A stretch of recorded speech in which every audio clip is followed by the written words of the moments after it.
नमस्कार, मैं पारुल मिश्रा, हिंदी साहित्य दर्पण यूजीसी नेट में आप सबका स्वागत है। हम आज पढ़ेंगे सिक्का बदल गया कहानी, जो यूजीसी नेट के सिलेबस में लगी हुई है इकाई 7 में। तो हम पढ़ेंगे सिक्का बदल गया, कृष्णा सोबती की कहानी, जो भारत विभाजन पर आधारित है। इसमें हम संपूर्ण कहानी एक ही क्लास में पढ़ेंगे। उसमें समीक्षा, पात्र, कथन और विषय वस्तु को हम देखेंगे। ठीक है, चलते हैं कहानी की ओर। सिक्का बदल गया। कृष्णा सोबती का जन्म 1925 में हुआ था और उनकी मृत्यु जो है 2019 में हुई। ठीक है, तो 2017 में इनको साहित्य अकादमी मिलता है, उसके बाद 19 में इनकी मृत्यु हो जाती है। तो कृष्णा सोबती 1925 भारत विभाजन को लेकर लिखी गई कहानी है सिक्का बदल गया। बादल के घेरे में 1980 में प्रकाशित है और इसमें 24 कहानियाँ हैं, है ना। तो ये किस में प्रकाशित हुई थी? बादल के घेरे में 1980 में। ठीक है, इसका सन है 1980, बादल के घेरे में। ठीक है, 1980 में प्रकाशित हुई, बादल के घेरे में। इसमें 24 कहानियाँ हैं, है ना। मानवीय मूल्यों के बदलाव की कहानी है, किस प्रकार साहनी रहती हैं। और ये पंजाब के ऊपर लिखी गई कहानी है, पंजाब के ऊपर, जिसमें पंजाब मतलब 5 नदियों का।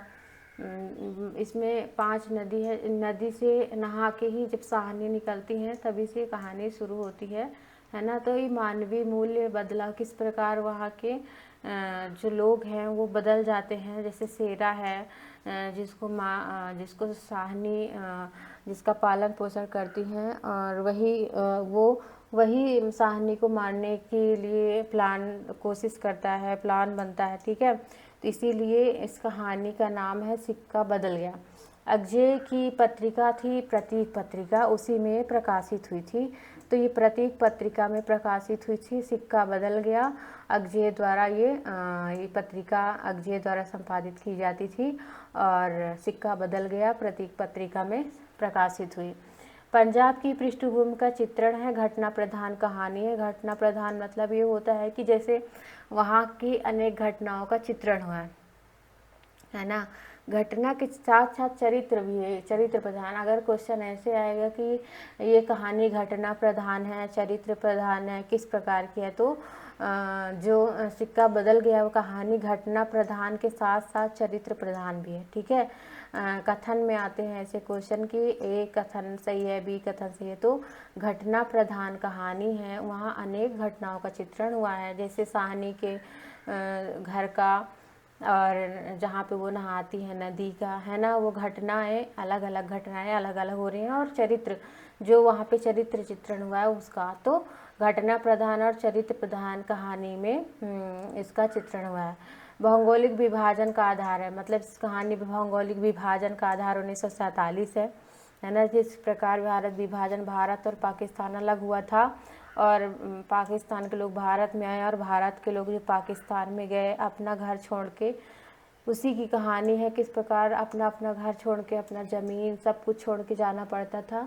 कृष्णा सोबती उसी को आधार बना के सिक्का बदल गया कहानी लिखी है। पात्र अनुकूल है भाषा, पात्र अनुकूल भाषा है, चित्रात्मक भाषा का प्रयोग है।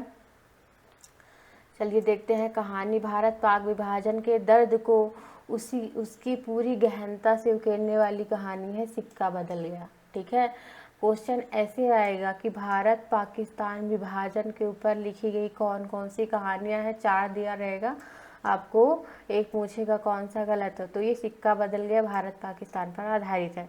पात्र है इसमें साहनी, शेरा और शेरे वो बोलती हैं।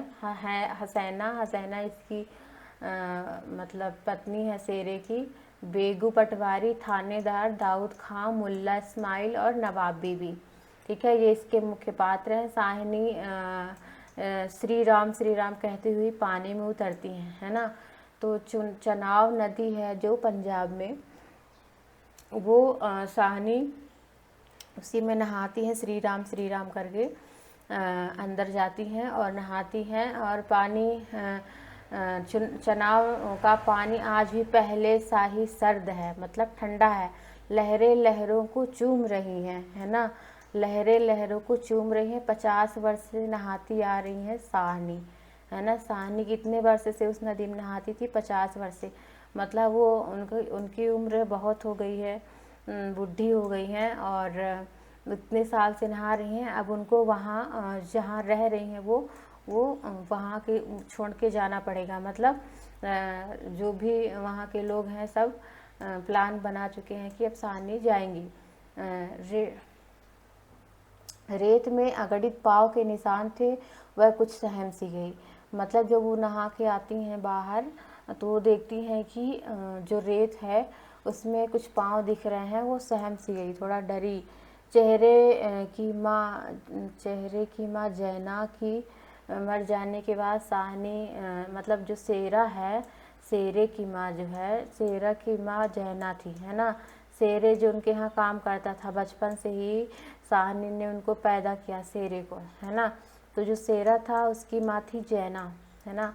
क्वेश्चन आएगा कि सेरे की माँ का क्या नाम था। सेरा जो था उसकी माँ का क्या नाम था, तो जैना था, ठीक है।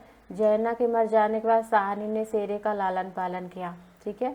उसको फिर साहनी की ऊंची हवेली की अंधेरी कोठरी में पड़ी सोने चांदी की संदूकचियाँ उठाकर तभी सेरे गुस्सा भर से, मतलब जब साहनी आती हैं तो सेरे बुलाती हैं और वह सेरा जो है वो उनकी हवेली में, साहनी की हवेली में उनके सोने चांदी की जो संदूकचियाँ रखी हुई हैं वो चुराने का प्लान कर रहा है। जैसे उठाता है वो आ जाती हैं और खूब गुस्सा करने लगता है और अपने पत्नी को खूब सुनाने लगता है गुस्से में।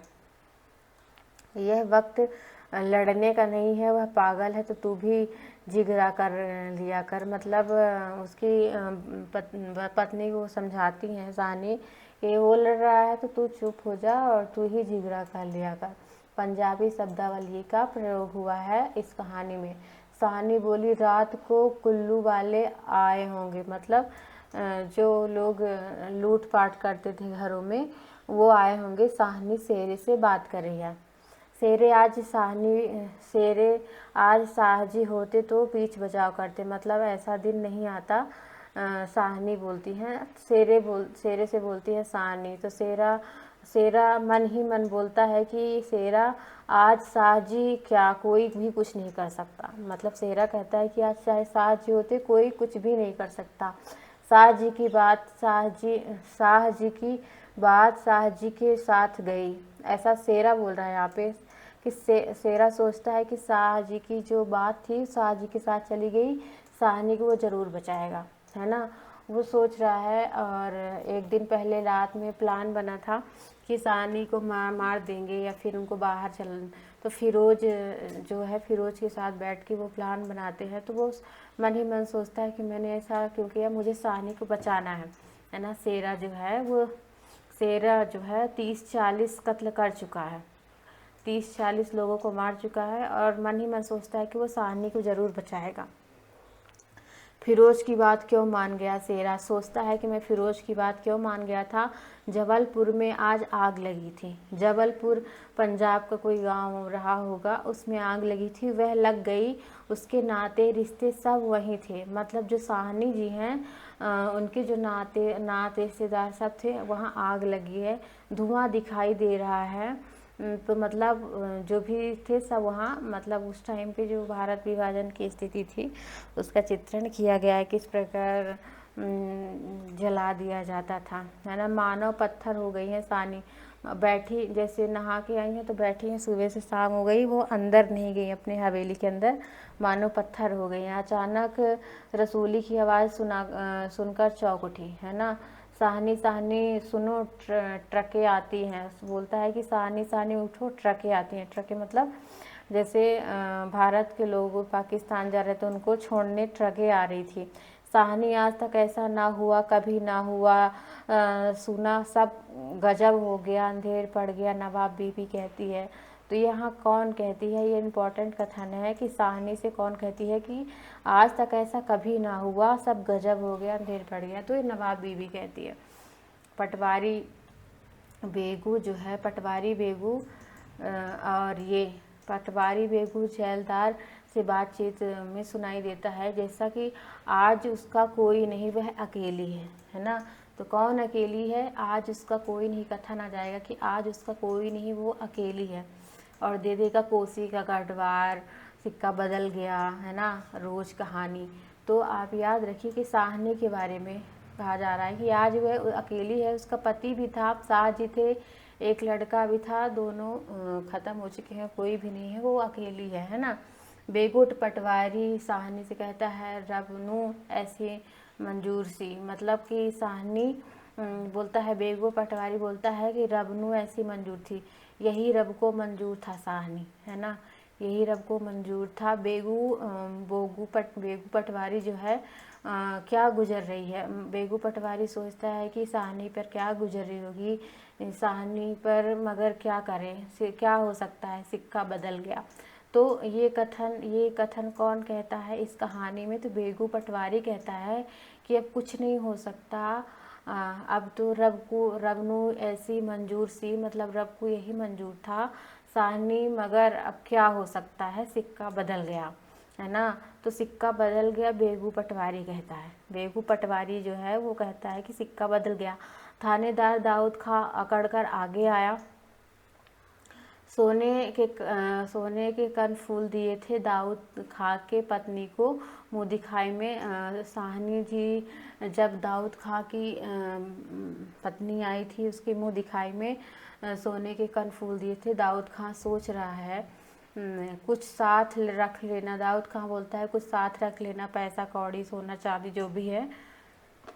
तो साहनी बोलती है कि मेरा सोना तो एक एक ज़मीन में बिछा हुआ है ना, मेरा सोना एक एक ज़मीन में बिछा हुआ है, मैं सोना कहाँ से ले जाऊँ, मैं कुछ नहीं ले जाऊँगी, मैं पुरखों के इस बड़े घर की रानी, और यह मेरे ही अन्न पर पले हुए। वहाँ पे शेरा आता है तो बोलता है कि लेट हो रहा, जल्दी करो, मतलब साहनी को जल्दी से ट्रक में बैठाओ और यहाँ से विदा करो। तो साहनी सोचती है कि मेरे ही पैसे में पला, मुझसे ही ऐसे, मेरे लिए ऐसे बोल रहा है कि मैं पुरखों के, ये बहुत इम्पोर्टेंट कथन है कि मैं पुरखों के इस बड़े घर की रानी और ये मेरे ही अन्न पर पले, मुझे ऐसे डैश डैश डैश, मतलब ऐसे बोल रहे हैं। साहनी ने दोनों हाथ जोड़ लिए, अंतिम दर्शन था।